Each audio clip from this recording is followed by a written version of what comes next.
আসসালামু আলাইকুম বন্ধুরা, সবাইকে মধু মাসের শুভেচ্ছা। এখন চলছে দেশ জুড়ে তীব্র তাপদাহ। এই তাপদাহে দেশীয় ফল খান সবাই বেশি বেশি। কদিন পরেই বাজারে পাওয়া যাবে পাকা আম, পাকা কাঁঠাল, পাকা জাম, পাকা লিচু। এখন কাঁচা আমের মৌসুম। আজকে কাঁচা আম কিনলাম, আপনারা দেখতে পাচ্ছেন।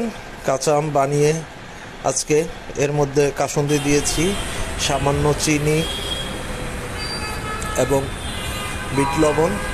খুব সুস্বাদু ছিল, বিশেষ করে আমার স্ত্রীর জন্যেই কাঁচা আম কিনা। আমার স্ত্রীর বাড়ি হচ্ছে গোপালগঞ্জে।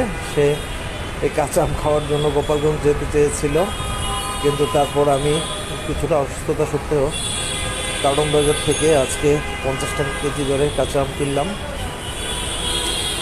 তো আশা করছি আপনারাও দেশি ফল বেশি বেশি খাবেন, গরমে সুস্থ থাকবেন। দেশ জুড়ে যেই দাবদাহ চলছে, এখন সবার পক্ষে আসলেই সুস্থ থাকা বেশ কঠিন হয়ে পড়েছে। এই তীব্র গরমে বিশেষ করে শিশু ও বয়োজ্যেষ্ঠদের প্রতি বিশেষ যত্নবান হবেন। সবাই ভালো থাকবেন, নিরাপদে থাকবেন এবং স্বাস্থ্যসম্মত খাবার খাবেন ও সুতির ঢিলেঢালা পোশাক পরবেন। ধন্যবাদ সবাইকে।